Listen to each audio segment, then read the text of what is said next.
বাড়িতে কেউ smart meter বসাবেন না। বাড়িতে কেউ স্মার্ট মিটার যদি বসাতে আসে তাহলে তাকে ঘাড় ধরে ধাক্কা দিয়ে বের করে দিবেন, এমনই কথা মুখ্যমন্ত্রী বললেন। কিন্তু কেন? স্মার্ট মিটার তো প্রত্যেকজনের ঘরে মিটার একদম সব লাগানো হচ্ছে, তাহলে এই কথাটা কেন বললেন? তাহলে এই ভিডিওটা আগে আপনারা দেখে নিন, তারপরে আমরা কথা বলছি। তিনি মনে করছেন লাগাতে দেবেন না, ঘাড় ধাক্কা মেরে বাড়ি থেকে এই এজেন্সিকে বের করে দেবেন। আর সাধারণ মধ্যবিত্ত নিম্নবিত্ত নির্দিষ্ট রোজগারের ভিত্তিতে যে পরিবারগুলো চলে এদেরকে শেষ করার জন্য স্মার্ট মিটার জোর করে লাগাচ্ছে। এই ইলেকট্রিসিটি অ্যাক্টে এটা অপশনাল, এটা ম্যান্ডেটরি নয়। স্মার্ট মিটার আপনারা যদি মনে করেন লাগাতে দেবেন, ইয়েস।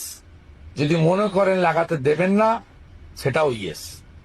একটা জিনিস আবার ক্লিয়ার করি, এটা বাধ্যতামূলক নয়।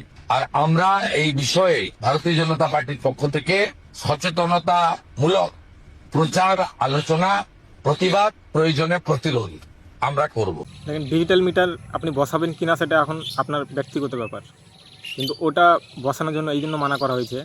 সাধারণত আমাদের প্রত্যেকের বাড়িতে যেটা লাগানো আছে সেটা ডিজিটাল মিটার। আর এটাতে কি হয়, আমাদের বাড়িতে 3 মাস পর পর বাড়িতে লোক আসে, তারা এসে মিটার চেক করে আমাদেরকে স্লিপটা দিয়ে যায়, তখন বিলটা আসে। আর এটাতে কি হবে, আমরা যেমন রিচার্জ করব সেইভাবেই লাইন জ্বলবে। এখন সে দুপুরে হোক, রাত্রে হোক, বা আমরা ঘুমিয়ে আছি তখন হোক, যখন এটা রাত 12টার দিকেও শেষ হয়ে যেতে পারে, কোনো গ্যারান্টি নেই। তখন এটা লাইন কিন্তু চলে যেতে পারে।